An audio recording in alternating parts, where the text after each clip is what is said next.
Test 1 2 3.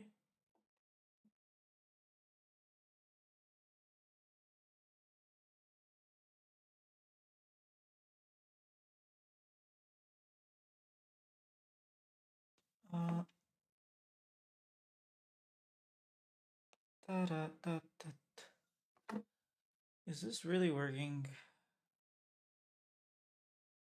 Yeah, it's working. It's working. It's working. Mute, mute. All right. One last thing to go. Boom. Allow. I hate how often this thing updates, man. Here.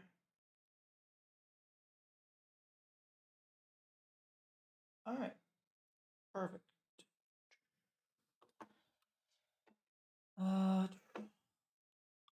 One more thing actually.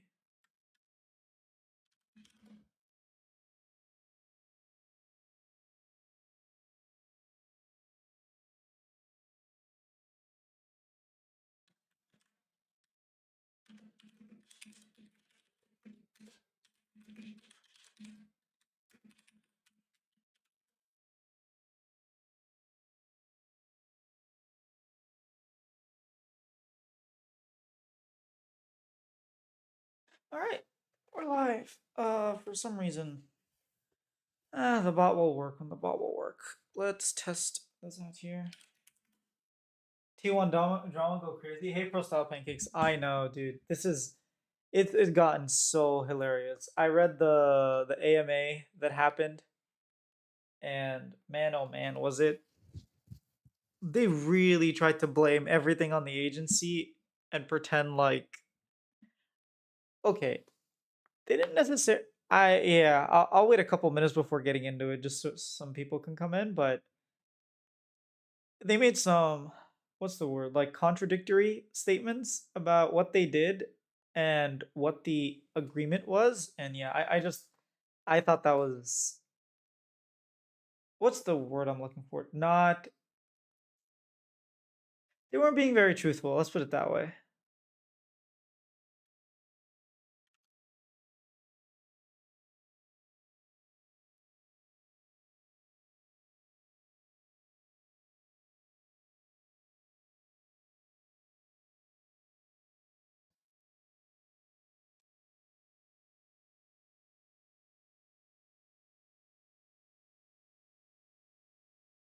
Very strange.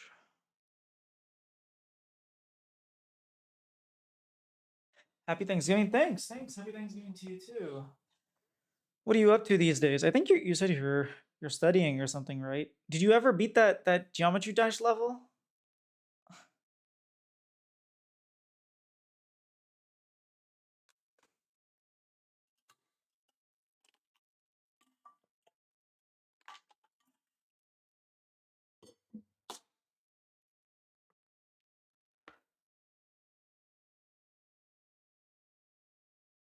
I have 70% on it. Someone beat me to it. Ah, unlucky. Unlucky. Dang, it must be that hard if no one, like literally one person in Taiwan just finished it.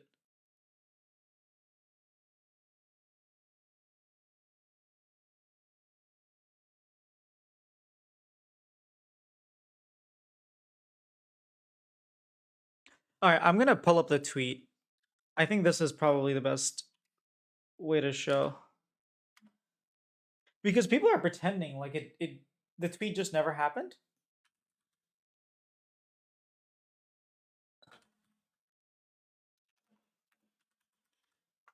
It was taken down. The reason I'm looking up the tweet is because I can't actually find it since it was taken down. Uh,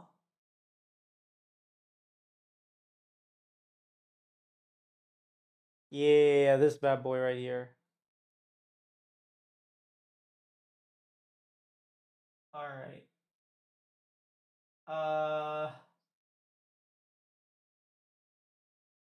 Yeah, I knew this was gonna be the wrong camera. There we go. All right. So This is actually what sparked everything. This is what sparked everything, and then it was taken down. I don't know why it was taken down, but it was taken down. And I'm gonna put on my glasses here so I can read better, because it is on my further screen. Yeah, so my post was removed for breaking the rules. Just ran through Google Translate. I don't know how true this is, and you'll see why. But do I have this right? Okay, Zeus and Kiin are managed by two different agencies, but only on paper. Same root, implied collusion. So this is something that I've seen like people haven't really mentioned. If this is true that the agent for Kiin and Zeus colluded to screw T1, then there might be some backing. But as far as I'm aware, yes, there's a conflict of interest, but it pretty much exists everywhere. It exists in Korea, it exists in China, it exists in North America, and it exists in Europe. So like it's just a common practice that Riot lets it happen. So is that really anything wrong with it if Riot lets every single region do it? I don't know. Is there a conflict of interest? Sure. Was TSM having Lena and Doublelift be on the same team a conflict of interest? Absolutely. Did Riot let that happen? Absolutely. They enabled it. So I don't think the league really cares about conflict of interest. But anyways, that's not the point. T1 had a verbal agreement to sign Zeus, but the agency bluffed and asked T1 for a ridiculously high dollar amount to buy time. What does that even mean? How do you have a verbal agreement when you don't have when the agency's trying to buy time? This doesn't make much sense. How do you have a verbal agreement and at the same time the agency's trying to buy time? If they give you a verbal agreement, they gave you a verbal agreement, right? Also, if you really wanted to re-sign Zeus, why didn't you just sign Zeus? Why didn't you like here's the thing, they had every opportunity to re-sign Zeus before free agency opened. Before they lost world, before they won worlds, before like they clearly did not want to sign Zeus before they won worlds because they didn't know if this team would like be worth it. Maybe it was like the last rodeo, whatever. We probably weren't even gonna make worlds. We lost to Damwon Kia somehow. Like, yeah.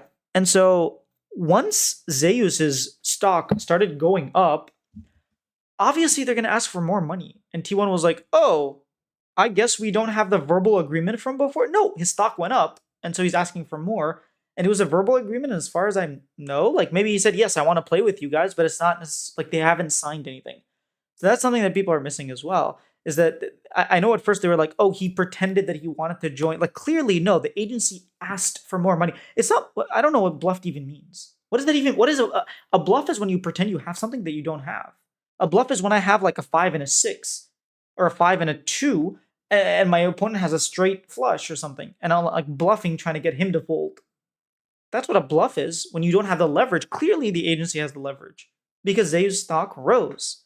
So T1 asked the agency to let them know what their intentions are before Kiin resigns, so T1 can grab him if they can't get Zeus. Isn't that a conflict of interest? Isn't that actually bad for the agency to do for Zeus? If they're pretending that the agency acted in every single way that would harm Zeus, right? They were not acting in Zeus' best interest, then tell me this, how does it make sense to check note, make sure that T1 can sign Kiin? That makes no sense. As a matter of fact, if I'm the agency, what do I have to do with Kiin? I'm going to negotiate the best possible outcome for Zeus. And if that happens to be going to another team, then that's going to another team. But I'm not going to give you favorable grounds. Like, if you can't come to a conclusion before Kiin resigns, that's on you. It is most definitely not on the agency to make sure that they come to an agreement before Kiin resigns. They're just going to argue for what they want. And the thing is, this was mentioned by the Zeus, literally by T1 and Zeus. But had they given Zeus what he wanted from the beginning, he would have resigned before he went to free agency. Obviously, after free agency, Zeus seemed like he kind of made his mind and didn't want to join.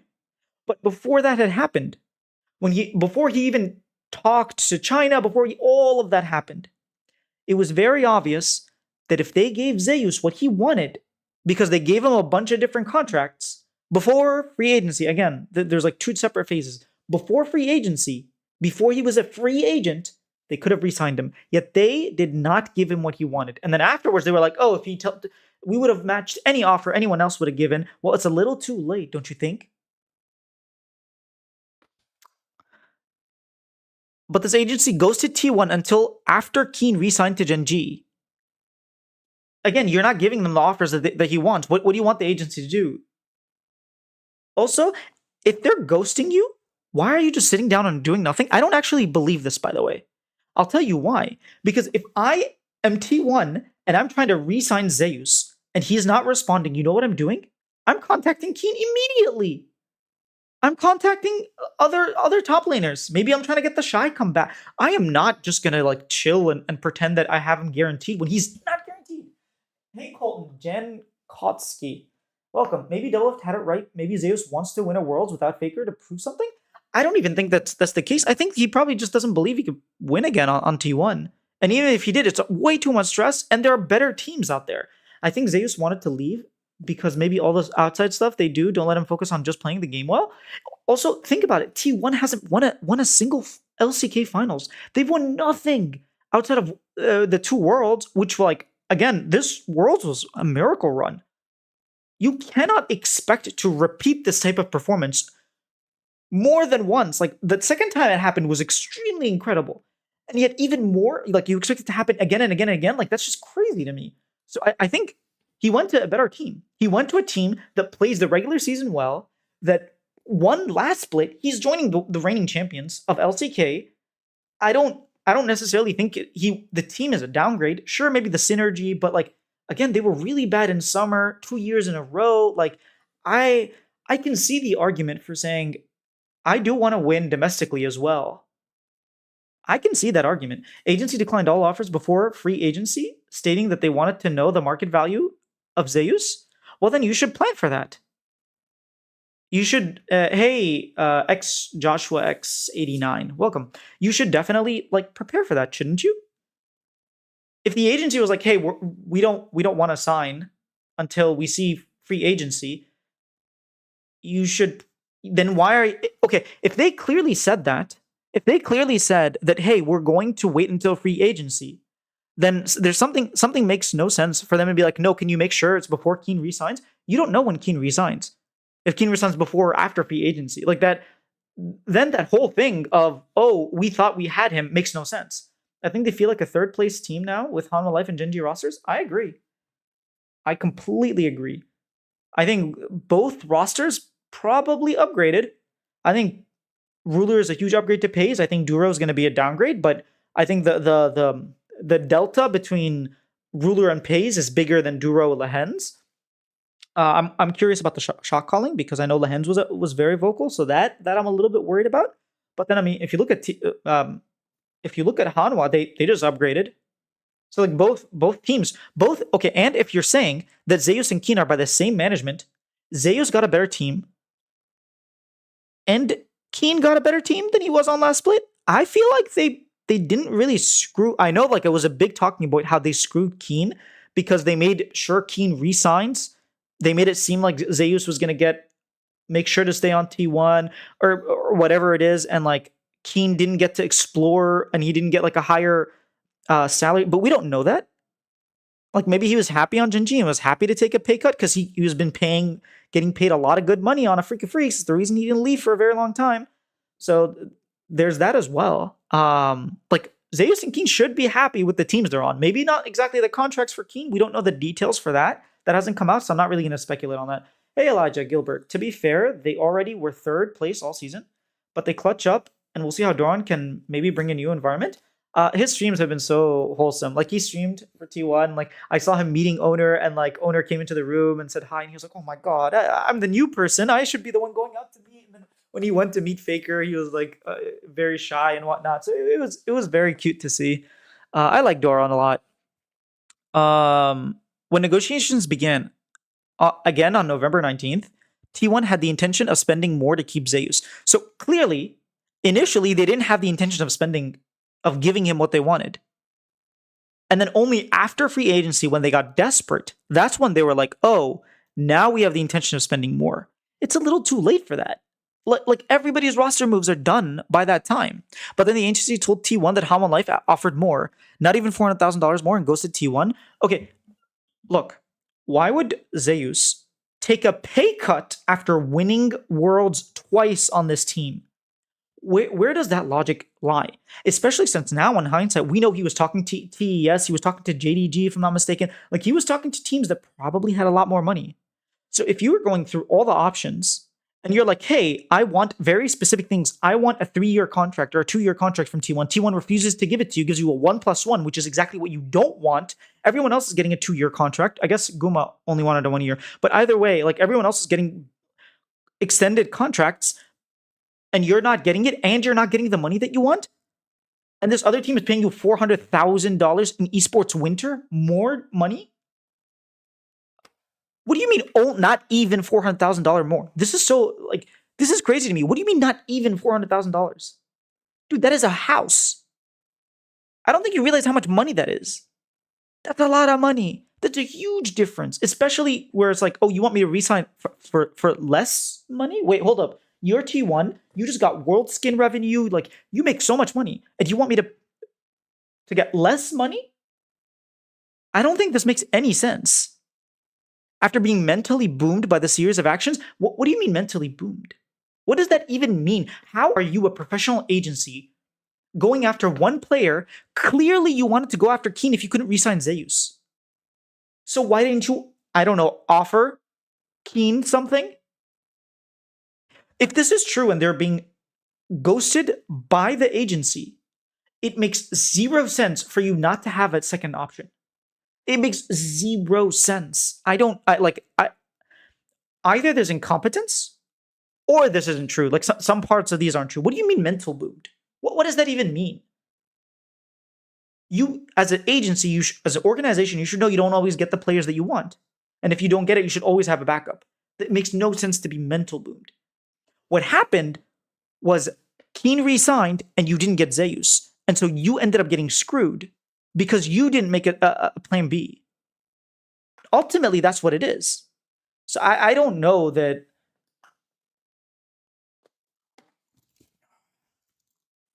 I don't know that you got mentally boomed. I think you messed up. I think that's exactly what happened. They messed up. And they quickly contacted Doran's agency and signed him. Here's my question. If you can contact Doran's agency and figure things out so quickly, why didn't you do it? Clearly, you have the capability of getting these things done quickly. Could you not have done the same thing with Kiin? Could you not have done the same thing with Zeus? Clearly, you have the ability. And yet you didn't, for some reason. Also, what Joe Marsh said, where he was like, we offered a contract, and then we came back and offered another contract, and we didn't even get a counter offer. That's not how you negotiate. And he was like, we went against best practices. You're not supposed to, like, show your hand twice. And, like, you had every opportunity to sign Zeus. And Zeus showed every sign that he might not be willing to sign with you, especially if was it Elijah? No, I think it was Joshua.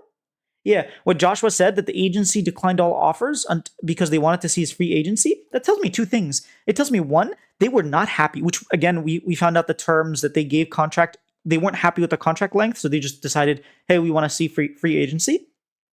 So you weren't giving him what he wanted, which is a lie, because you said we were ready to offer anything that he wanted. Clearly, you didn't offer him everything that he wanted. And then secondly, you didn't do your precaution. You didn't do good due diligence. You didn't offer Kiin anything. You didn't, like, go after other players. If you knew that he was going to wait until free agency and there was a chance that he was going to leave because all the other teams are going to try to contact him, you should have had a plan B. Can either side legally show proof of what happened? I think they can. I think they won't, though. Korea is really bad about suing. If you say something bad about it's just too much legality. I don't think it, like, benefits anyone to do that, to show proof. So I think just each side is going to give their piece and move on. T1 always wanted to retain ZOF GK. This is, like, objectively not true. they did not always want to retain. They only decided to retain this roster after they won Worlds. So they didn't. If they did, they would have re-signed in the middle of the year. But they waited until after they won Worlds to re-sign everybody. So you did not always want to re-sign. This is like, I don't know how much weight to give this because there's so much like objectively false stuff. To keep the ZOFGK branding, they were ready to give the players whatever they wanted, plus multi-year contracts. This is objectively not true. They wanted to give Zeus a 1+1 because he wanted a certain amount of money and he wanted a certain length of contract, and they wouldn't give both. And then he left. Like, maybe this is by a T1 fan. Let's assume this is by a T1 fan because that makes it. Oh, okay. It was posted on the T1 subreddit. Probably by a T1 fan.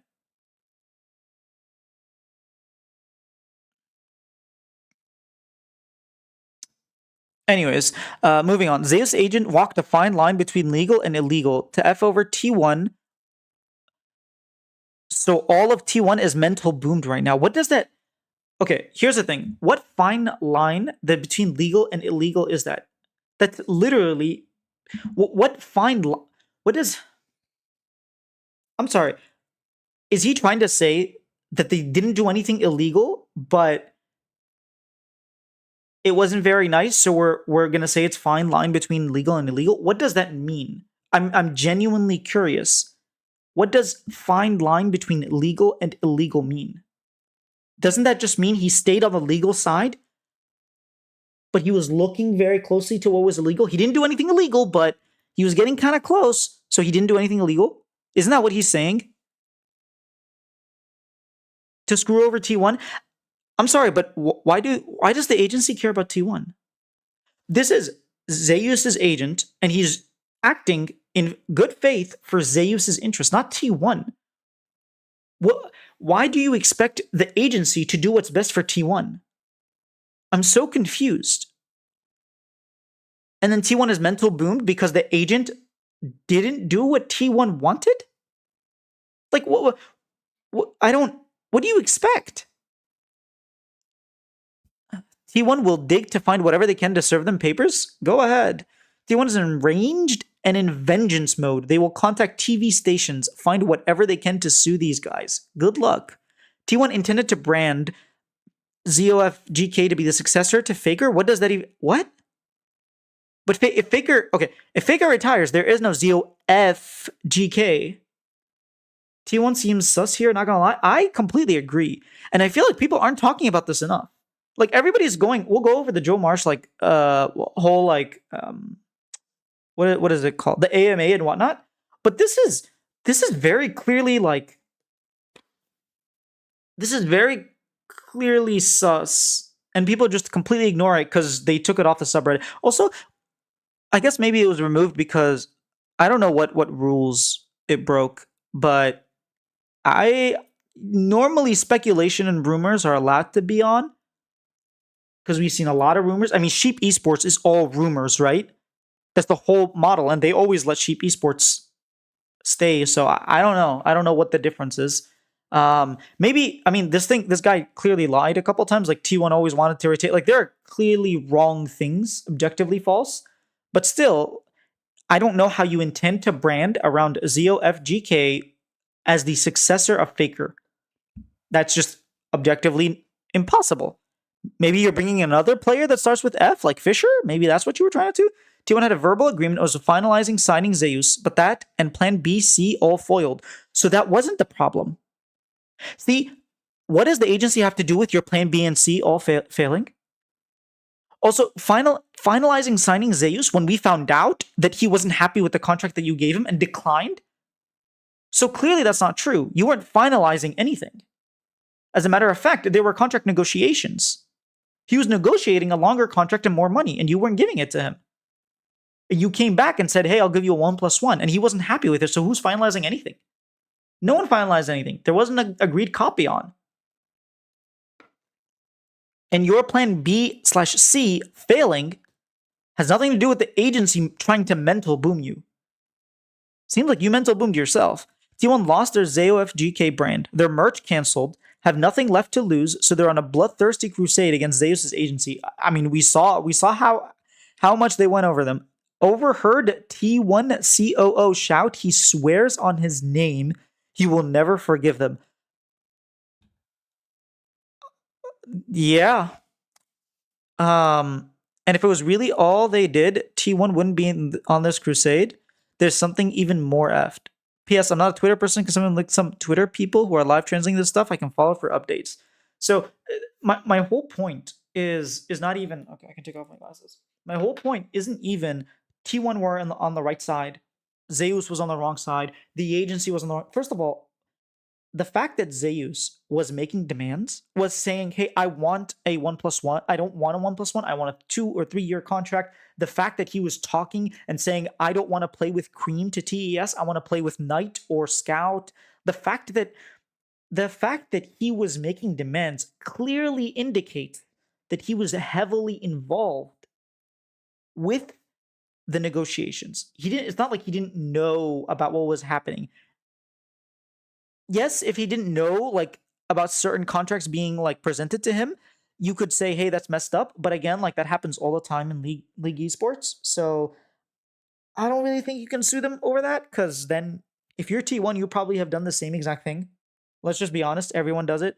We've heard so many stories in NA of being like, oh, I didn't even know this team wanted me.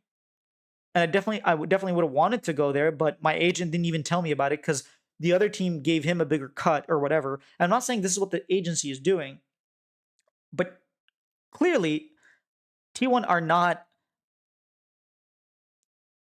trying to make the agency look so bad when the agency doesn't have any right to re-sign with you, to give you beneficial treatment, to do anything for you. Zeus clearly wanted to leave because he wasn't happy with the terms you guys gave him. And he left. And I know Joe Marsh like complained so many times about like, we never got a counteroffer. We never got a counteroffer. We never got a counteroffer. And like, I'm sorry, but you're not entitled to a counteroffer. I understand you want a counteroffer because you really wanted the player, especially since Kiin resigned, so he was your only option because plan B and C were foiled, right? But that's on you. You had no other alternative. If your player is like, hey, I don't want to resign right now, I want to go to free agency, you guys aren't giving me the contract I want, and you're not willing to give him the contract that he wants, then why are you surprised that he left? Why are you surprised that he didn't do what you wanted to do? Again, could this have been handled differently? Yes. But I think the accusations that are being made, that the agency actively screwed Zeus and T1 and were like colluding with Kiin's agency, and maybe they're even the same agency to make T1 really bad, has no substance. Because at the end of the day, they gave Zeus a better contract, a longer contract, more money, and a better team. It sounds like they did exactly what Zeus wanted. That's my thing. Like, I understand for the fans' sake. You come out as T1, you're like, look, we would have done everything to keep Zeus. We don't want you to be a bit mad at Zeus. We're gonna find this like sacrificial lamb in order to take all the aggro and tank all the hate from fans. Because obviously Zeus wanted to stay with us. Obviously we wanted to keep Zeus owner Faker Guma Karya.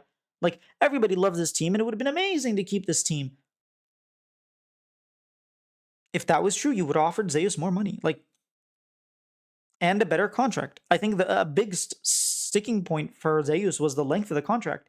You don't want to be up for re-agency every single year. I'm sure that's very you're already on T1. It's so stressful. You can leave T1, get a better contract, longer contract, more money, or stay on T1 and not get any of that stuff with more stress. Why? You better give me better like terms. Could T1 be broke? They're not broke. They just, like, again, they're a business. They don't want to spend too much money. But here's the thing. T1 skins make a lot of money. Do they make $16 million a year amount of money? Because that's probably how much the roster costs. Because if Faker demands $6 million and each one of them demands another $2 million, you know, that's 8 and 6, that's 14. They probably cost a little more than $2 million. So You know, if each one of them is 3 million, that's 18 million right there. Do the skins make that much money? Probably not. But then merch sales and all the events and ticket sales and stuff, they probably make like T1 isn't poor. They're not broke. Okay, T1 is definitely not broke. They have SKT and Comcast. Like they are very well off. Now, as esport winter, maybe like from up above, they're like, hey, we don't want to keep spending more and more money. I don't know that that's the case. I think they just didn't want to go all out. They wanted to play the negotiation game. This is my take. And again, this is from someone from the outside. They wanted good terms. Like if you can give your player $2 million and he stays with you instead of $2.4 million, then you probably do that. Also, this roster, despite winning Worlds 2 years in a row, has not had very good showings domestically, especially in the last two summer splits. And so if I'm T1, I'm thinking, hey, I might not want to re-sign everybody to multi-year contracts because then I have to pay them all that money. And I don't know that next year they're going to be good. I want to be able to reevaluate. So it could just be like a business decision, not necessarily because they're broke, but because of other like interests. I think there are a lot of assumptions being stated here without facts backing it. I mean, that's the whole thing. This is all just right. It's just there are some discrepancies in what are being said. And look, maybe the discrepancy goes the other way. Maybe the discrepancy is like, hey, T1 aren't saying everything because they're saving all the stuff for a lawsuit. But from the AMA that was said, from the agency response, and from that tweet, it absolutely seems like T1 made an offer. Zeus came back, said, hey, I don't like the length. They went back and forth. They couldn't get the amount of money plus length. Zeus went to free agency. He didn't re-sign with T1. They didn't give a counter offer. He didn't want to be on T1. And he joined a different team. He had negotiations with other teams. And like that's what we know. Again, maybe there are like facts that we don't know. Maybe there are certain teams that he talked to that we don't know. Who knows? But if T1 wanted to keep Zeus, then I'm fairly certain that had they matched his initial request, the length plus amount of money, he would have just re-signed, just like all the other players. I don't know why it was a stickling point for Zeus. Maybe because he felt like he had a lot of leverage that he could have went. Again, this is assumption. Maybe he felt like he had a lot of leverage. He felt like he could maybe get a better contract somewhere else. Maybe he was kind of burned out, and maybe he didn't want the stress of having to re-sign every single time. Maybe Doran cooks next year. Here's the thing. Doran is a very good domestic player. He's won 4 out of the last 5 splits. He was the first seed 3 years in a row coming out of Korea. He's not a bad player. He's just not Zeus. And that's why, like, even when T1, everyone was like, oh, they're chokers, and like Doran is Zeus's father, it was always like Zeus isn't playing well. It's not that Doran is like phenomenal. And again, he's had like some amazing Jax games. He's had some really good Gragas games against Zeus. Like, for some reason, he really shows up against Zeus. But he's not Zeus. And he doesn't work. I think he doesn't work very well with the team. We'll see. It's just Doran isn't necessarily the Yone, like, vain top lane carry. He just isn't. And Zeus, they needed Zeus because Faker isn't a hard carry anymore. Yes, he has his glow ups every now and then, but like they do rely on Zeus being a heavy carry for them. And Doran kind of stopped doing that after his Griffin days. Maybe Doran can play better at Worlds with a team that plays so well internationally if they make it. If they make it. I mean, who knows? They might only make it to Worlds. They might not make it to first stand, and they might not make it to MSI now, because it seems like Hama Life and Jinji are the top 2 teams, right? Would Guma be heavy carry on T1 now? Well, I don't think that's a problem for Guma. But I do think that if you're thinking of Guma being a hyper carry, like a heavy carry, then that kind of limits what Keria wants to do.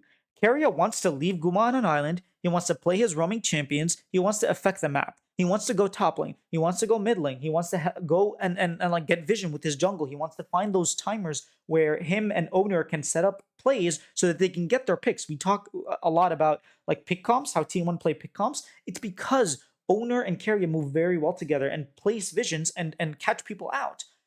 And if you're doing that sort of playstyle, it's very hard for you to have like a ruler esque hyper carry, or not hyper carry, but like mega carry in the bottom lane. So that's why I don't necessarily think he fits very well. I think only worlds. Yeah, Hanwha Life Genji way better. I agree. I think I don't know which one you would. I don't know which one you would join. Which one you would favor, but they're both pretty good. If you read the announcement from Zeus agency, they said that before free agency started, they declined all of T1's offers, saying that they wanted to wait until free agency started to see the market. Yeah, I think what they meant is like we saw the offers, and like we may have went back and forth, and eventually we declined any more offers, saying that we wanted to wait for free agency. Also, like if that's true, then they didn't ghost them, right? Because if they declined and said we are going to wait until free agency, then that means they didn't ghost. And if they did decline and say, hey, we're waiting until, if they did like from the very beginning say, hey, we're not even going to entertain anything, which is not how I took it. I took it as like, eventually we just said no to everything and we were like, okay, we'll just wait because we can't come to a conclusion. But if we take it by literally like they just declined everything and said, hey, nope, don't even show us anything. We're not going to look at it until free agency. Then if you're T1, you probably contact Zeus and Kiin immediately, and you don't ask. You don't ask Zeus's agency to be like, hey, can you make sure to get back to us? Can we make sure to sign before Kiin resigns, or make a decision? How many teams at First International? Just one team. So the first seed makes it out from Korea because they're gonna have like a little lock-in tournament. That's gonna be fearless. The winner of that tournament goes to first stand. Well, they're not going anywhere. They're staying in Seoul, but like yes, they make it there. And then for the second for MSI, like it's just gonna be like the standings based on standings. Since they have like a super long split, which is interesting. Also, tomorrow is when we find out a lot like what's happening in 2025. I don't know if you guys noticed or not, but we pretty much know that tomorrow is tomorrow the 25th? Yeah, tomorrow's the 25th. So tomorrow is when we know about all the stuff.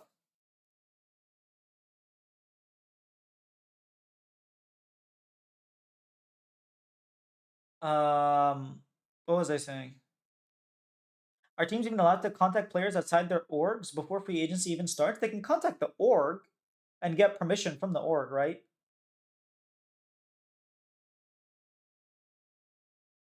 I think that there is some way to you're not allowed to contact them directly. You have to go through the organization. And there was no guarantee that Kiin would go into free agency.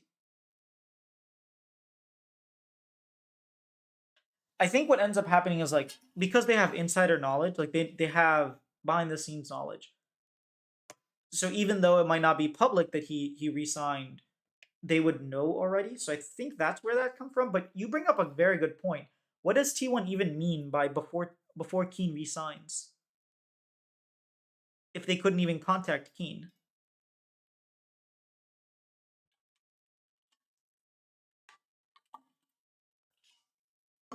Because if they were waiting to contact Kiin, they would have, and they could only contact him after free agency starts, then they would have had to go and figure out like basically they would have had to plan for Zeus not to be there. But no, normally like you'll see a lot of times like moves are already done before free agency opens because the teams know that hey, the teams will contact the other team and be like, hey, we're requesting to be able to talk to your player. And Genji can say no, but if Genji like already know that they can't keep the player, they're not gonna say no. It makes no sense for them.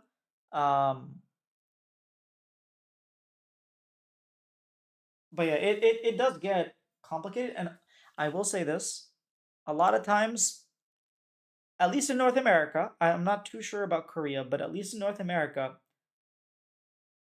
poaching rules sorry, North America and Europe, poaching rules are very flexible. Let's say it that way. They're not they're not very enforced. So even though you might not be able to contact him, you might be able to have a very nice dinner with him. And if you happen to get a little drunk on some soju and talk a little bit about what's happening with your life and what your plans are, then who knows. Um, but yeah, it poaching happens all the time in League of Legends esports.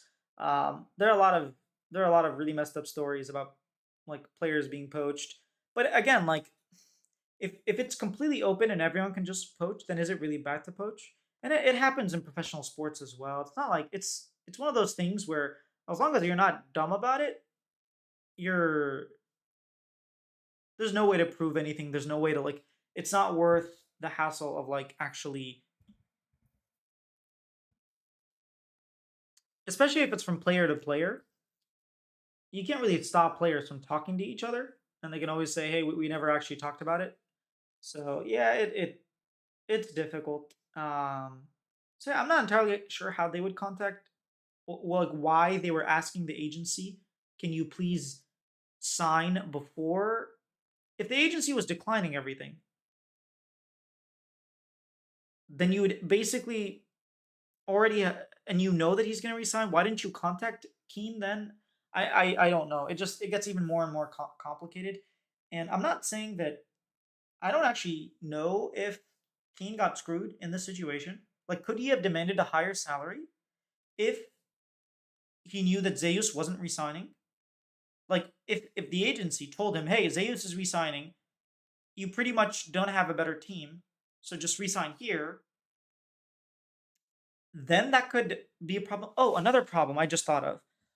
If T1 had a verbal agreement, went to Gumayushi Carrier and owner and said, "We're going to be keeping everybody, including Zeus," and then they find out Zeus leaves and Doran stayed, that could be problematic. Because the player could be like, "Hey, you promised me that Zeus was going to stay." So maybe another reason for them like doing this whole charade against this whole masquerade against the agency is to please their players and be like, "Look, no, we were serious. We always wanted to resign him. We never had any problems. It was all the agency's fault." That could be it too. I don't know. Hmm. It's just funny how out of nowhere a lot of drama came, and it was definitely T1 that kind of started it. They're like, "Hey, we really tried to sign," because T1 wanted to cover their tracks and whatnot.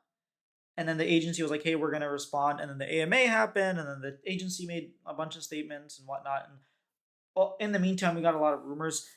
I don't necessarily know. It really could be that the agency is just doing whatever's in their best interest and not in the best interest of players.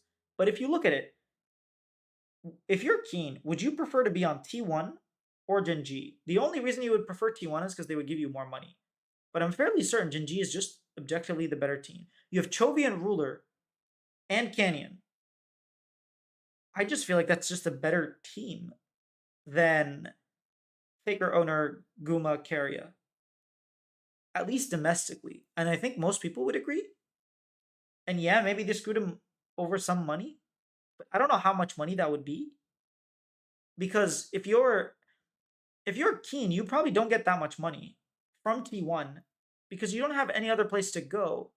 T1 don't like aren't gonna pick up Hanwha. I guess Hanwha could fight for Kiin, but if Zeus already signed for Hanwha, the only place you can go is T1, and then you don't get the greatest contract of your life. And I don't think Kiin is the type of player to want to go to China. Nor is he the type of player that would probably succeed in China because yeah, he's a very very good role player more than an actual um Choki, hey Space, Choki international janitor. He won an international this year. I don't know if he's a international janitor. You might say worlds, sure, I'll give you that much, even though I disagree. But you can't say international. He won MSI.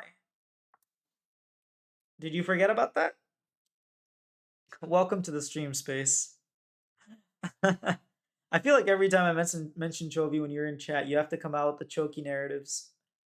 Um, he's a phenomenal player, and if I'm Kiin, I would probably play with Ruler, Chovy, Canyon over T1. Unless like the money is like so big of a difference. He goes from 11 to like 9. Calm down. I know, right? He goes from 11 to 9.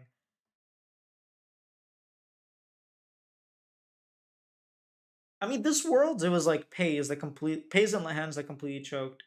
If they just played like humans, they probably beat T1, but yeah, it is what it is. It happens. No one cares about that, and we know it. Do I care about that, and I know that. Dude, I enjoyed MSI way more than Worlds. Um Mainly because it was so fast. Like it was 2 weeks in a row, or 3 weeks in a row if you include play-ins. It just happened so quick. And with Worlds, I felt like there was so much time in between each series. Like we had so many games in 1 week, and then in 3 weeks we had 7 best of fives. And it felt like it took forever before that happened. Chovy gets too much hate and blame. It isn't like he doesn't play well. He just doesn't like. He doesn't play like an Omega superstar, but just a great player. Yeah, I agree. I'm tired of hearing how good he is and nothing to show for. Wait, he has 4 LCK titles and an MSI title. He has a lot to show for it. Botline actually trolled so hard. I agree. How on Life seems like the best team next year. I agree. I think it's gonna be close, man. I really think it's gonna be close. It's just Viper versus Ruler again. It's gonna be really close. I'm not really sure where it goes. Yeah, I mean, if you think about it, How on Life upgraded, but they also upgraded as well. I do think it makes sense that How on Life are their favorites, but only slightly. I think How on Life and Gen G are like a tier of their own, kind of like FlyQuest TL and NA. And then you have like the rest of the teams. T1, KDF are looking to have a cool team. Damwon as well. They brought in Barrel again.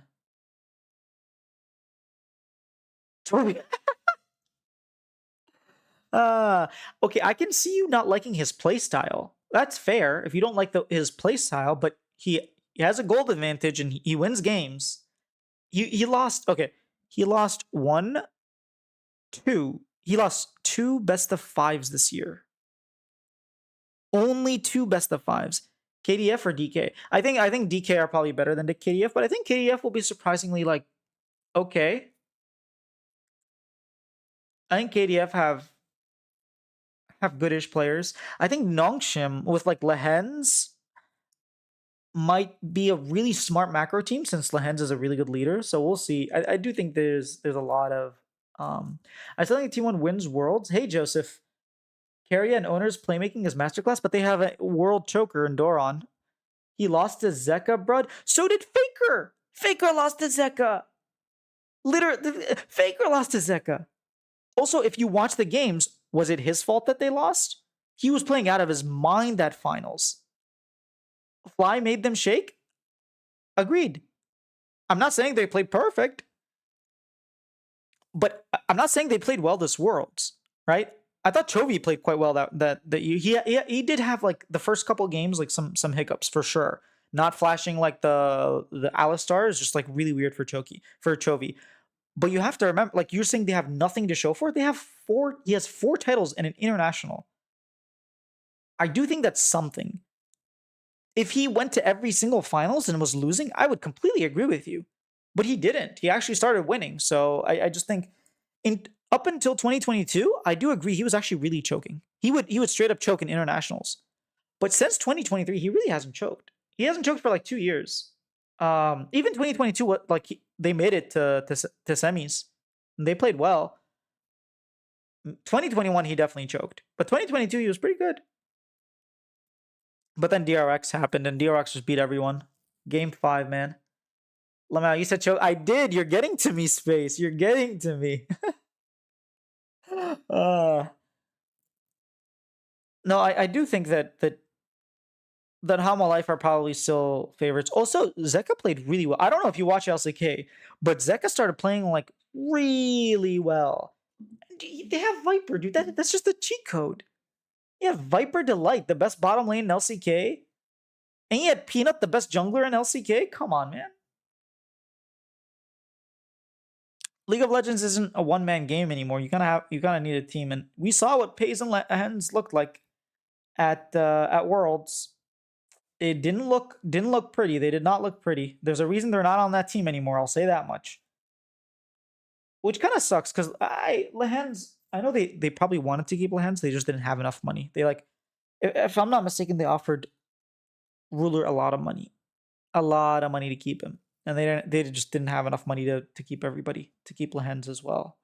But I do think we're gonna see a very different Gen G than we saw this year. I think they're gonna play a very similar style to JDG from 2023. I think it's going to be really, really fun because JDG were a very fun team to watch. And a lot of the reasons people really hate on Chovy is because his type of League of Legends is so boring. He goes to side lane, he's 100 CS over the opponent, and then like there's one team fight, and obviously he's going to win because he's like an item and a half above and like 3 levels up, and they win the team fight, and it's like, that was boring. I do think LCS or LTA is going to be quite fun because I think we have our top 2 teams, but then Cloud9, 100 Thieves, SR all look quite competitive. Lions, Dignitas, and DSG not so much. Zeka is good, but he needs a good playmaker. If Zeka is going to be play 80 carries, yeah, he definitely got better. Like his Corki when he first started playing it, looked so bad. By the end of summer, he was actually playing it quite well. He was playing the Smolder better. He was playing the Corki just fine. Like he improved a lot. But again, his Akali, his Silas are just way better than his Azir, his Oriana, his AD carries, his Tristana, Corki, etc. Although I wouldn't even put Corki there because he really got good at Corki. Like he was playing Corki like he plays Akali, man. He's good. But yeah, if Zeka can keep improving like he did, he really could be the second best mid laner. Maybe even like challenging Chovy. I don't know that Chovy is going to still be as good as always, you know? It's really hard to maintain your form like that when everyone's watching you and trying to learn from you and like improving, and you have to constantly just like figure stuff out yourself. It's really hard to do. So we'll see. I'm excited. I'm a little sad we don't have Jojo Pure in NA, but besides that, I think NA is going to be really fun this year. And yeah, I think that's all. I want to talk about just the whole drama because I thought it was. I don't know. I just saw a lot of people over the past few days completely ignore the first statement and just believe everything that the agency said or believe everything that T1 said. And there was no in between. And it's like some of the stuff just doesn't make sense. Regardless of what you believe, some of the stuff just doesn't add up. So not everything can be true.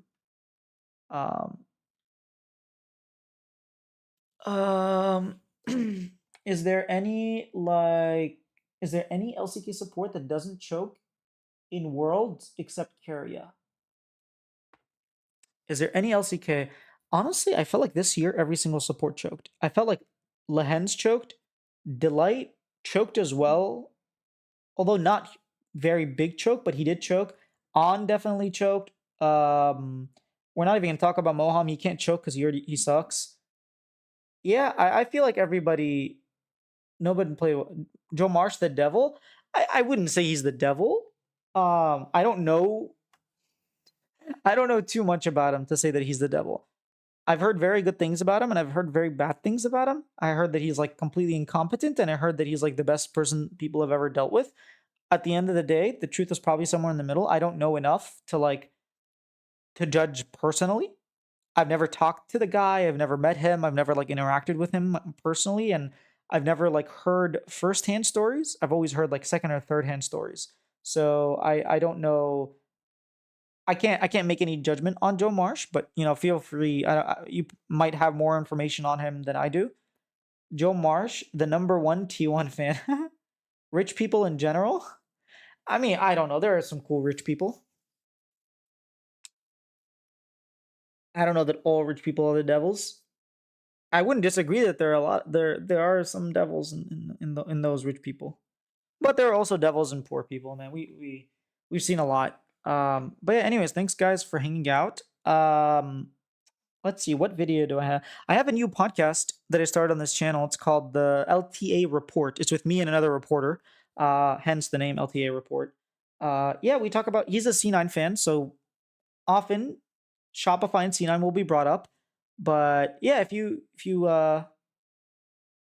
want to check it out, it happens every Wednesdays. I post a VOD on Thursday.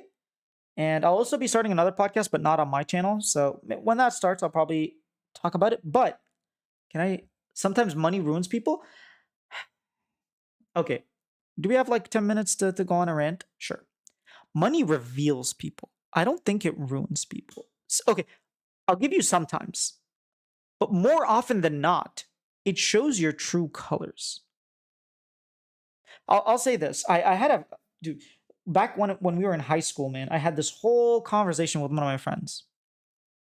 This is like 10 years ago at this point, if not more. We had a conversation. I remember we were driving, going to bowling, and we just had this conversation.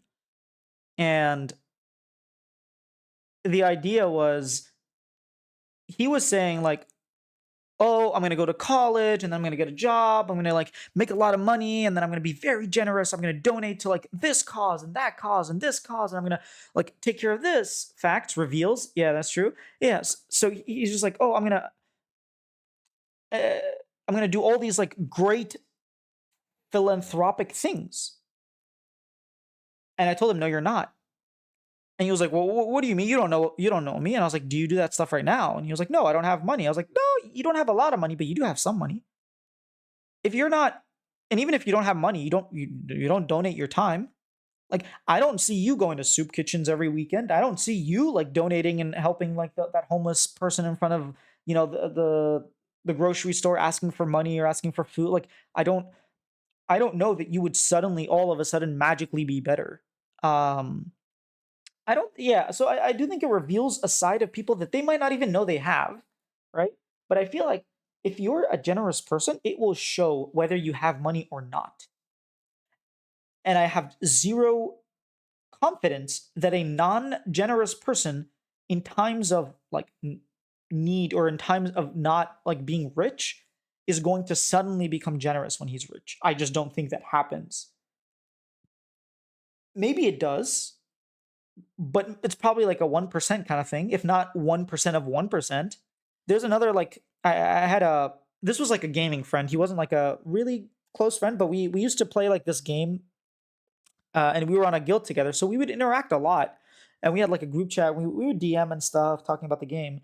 And he used to cheat on his fiance, and he said that like he did it twice before, and he like maybe she was a girlfriend at that time, and like he told her and she forgave him, and this is like the third time that he does it, and like he's so distraught about it, and like he knows he's a bad like boyfriend or fiance or whatever, and he was like, you know what, when I get married, I'm never gonna do this again. But like right now I know that I'm not like good, but when I get married I'm never gonna do it. And I was like, look, if you're cheating on your girlfriend when you're dating, you're gonna cheat on her when she's your wife. Nothing's gonna change. You're still the same person. Sometimes I see people with money have no understanding of people in less fortunate situations. I think that's what I mean. Uh, I don't know. If you came, okay, so if you were born in money, sure. But if you came from nothing and then got money, you actually have a very intimate understanding of how that feels. Because I know a few people who like straight up were dirt poor, couldn't afford to eat some nights, and then they came into money and they still like remember how it feels. Um, but yeah, I do think that's a big problem of like not understanding how the less fortunate are. I actually just recently watched one of a really old Key and Peele episode where he's like talking to, I don't remember, but like some super billionaire's son, right? Who wanted to be casted in a movie. And he was telling him, like, oh, I have this movie opportunity for you. You're going to be a guy in a grocery store. And then there's going to be this, like, and he was like, what's a grocery store? He's like, oh, it's that place that your butler goes and gets food from. He's like, oh, snap. That's so cool. I've never been to one of those. Literally with that accent, with that intonation. And then he was like, okay, so then the mother's gonna have to make a choice between getting her child candy or getting her child like getting good grocery, like getting herself a snack or getting her child. And he was like, choose? What is that? And then he was like, choose is when you can only pick one of the things. And he's like, dude, I told you I don't want to do this science fiction. Like, I don't want to do like sci-fi. I want to do something realistic. I don't want to do this movie.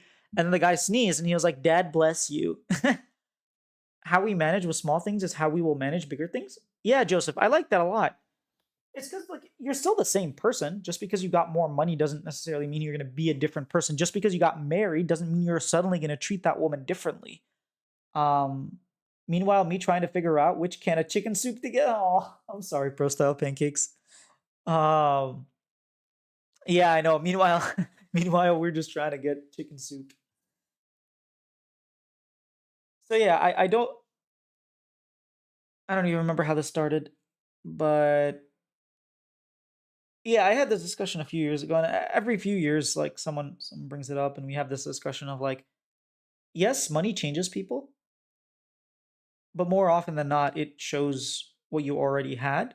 There are times where like you start getting money, like you've never had money, and now you have money, and now all of a sudden a side of you that you didn't know existed, which is like being vain and showing off and like getting the chicks and all that stuff. Like all you never had that to begin with. You never had the opportunity. But if as soon as you got money, you had that, then maybe that was already in you. But I don't know. I'm actually decently well off, but I'm just cheap. I'm doing fine. Well, that's good. That's good to know. uh, yeah, but there definitely are situations where it exposes you to different things, and then that ends up changing you. I think one thing that does change people a lot more than money is pain. You get like some chronic pain, or you get something that is like very uncomfortable that you have to live with for years. It changes people a lot. Money, not so much. I just don't think people are in general very generous. And so it's no surprise that rich people aren't generous, is because most people just aren't. We live in a capitalist society, and like it doesn't necessarily benefit generosity unless there's a tax break. But my family being not very well off taught me to save up my money. Yeah, that's one thing. A lot of these streamers, well, if you listen to them talk, they'll be like, "Oh, I don't buy fancy cars." Like I Will Dominate is a perfect example. He's like, apparently he came from like not being very well off, and he is desperately scared of losing his job and like not having any money, even though he has like a really good amount right now. But he's just like deathly afraid, and I don't know. I thought his mom was like an attorney or something, so I don't know why he would have that like feeling. But I have heard him on multiple occasions be like, "I'm waking up at 3 a.m. to cast TT versus RA because I'm like, if I don't do this, my livelihood might be gone. Then I will have to get like a regular job." And he was like deathly scared. I know another streamer like Basil, like she has money now, but she doesn't know how to spend it because she's so afraid of like losing all her money. A lot of streamers, they just because they never came through money, they never had like a full-time job or a good paying job, and they come into money, they act as if they never had any money. They just save up all of it. They barely spend any of it. And then there are the people who like don't have any money and are still spending money, and then all of a sudden they get money and now they're spending even more, and they're straight up in debt despite making a lot, like really really good money, because they just don't know how to not save it. Um I knew a family actually where they had a couple of kids, and they were living off of food stamps, and the kids like when they grew up they got jobs, and the kid, as soon as like both kids, as soon as they got like jobs and started making money, they just went and bought like an iPhone and like this and that and like fancy clothes and like fancy shoes and Nikes and this and that, and went going to parties and bars, and it's like, bro, you can't even afford to eat. And like their situation really didn't improve. They still like need food stamps because they're in debt. They're actually they're more debt after they got their jobs than before, because they don't know how to manage their financials, and they're making money but they're spending more money than they have. So yeah, it's complicated. But anyways, I'm gonna head out. This was a fun discussion. This is it's always fun to see where things lead you. um I think my next video will be, I don't know, I might stream tomorrow actually after they make the announcement. After, yeah, probably after they make the announcements for like 2025, I probably come out stream. I missed the updates on the drama. Is it confirmed T1 lied, or is this he said she said thing with T1 and Zeus's agent? Hey Radley, it's kind of he should see he said she said, but it's also like they were kind of close. They said, oh, we offered. They kind of lied, but it wasn't like a really big lie. Babe, Bali, babe. I don't know what that means, pro style. It they didn't lie about everything. They just weren't very truthful. Let's put it this way: they warped the truth. They may have not necessarily lied. They just presented things in a way that didn't actually happen. Specifically, of like, oh, we offered Zeus everything he wanted. It's like, no, there was actually back and forth. Oh, we always wanted to keep this roster. No, actually, as a matter of fact, you were not considering it until after Worlds 1. So sorry, I came at the end of the stream. No problem. Oh, bye. I'm such an idiot, pro style. I'm no. My language is too young for you. No. You're fine. I am too dumb for your language. That's what it is. I am too. I. Okay. With also, Riley, you can just rewind. It's not Twitch. You can actually like rewind. YouTube is cool like that. Nights. See ya, space. See ya, pro. Radley. Josh. Whoever else is here. Take care, guys. And yeah, I'll probably stream tomorrow with the new 2020.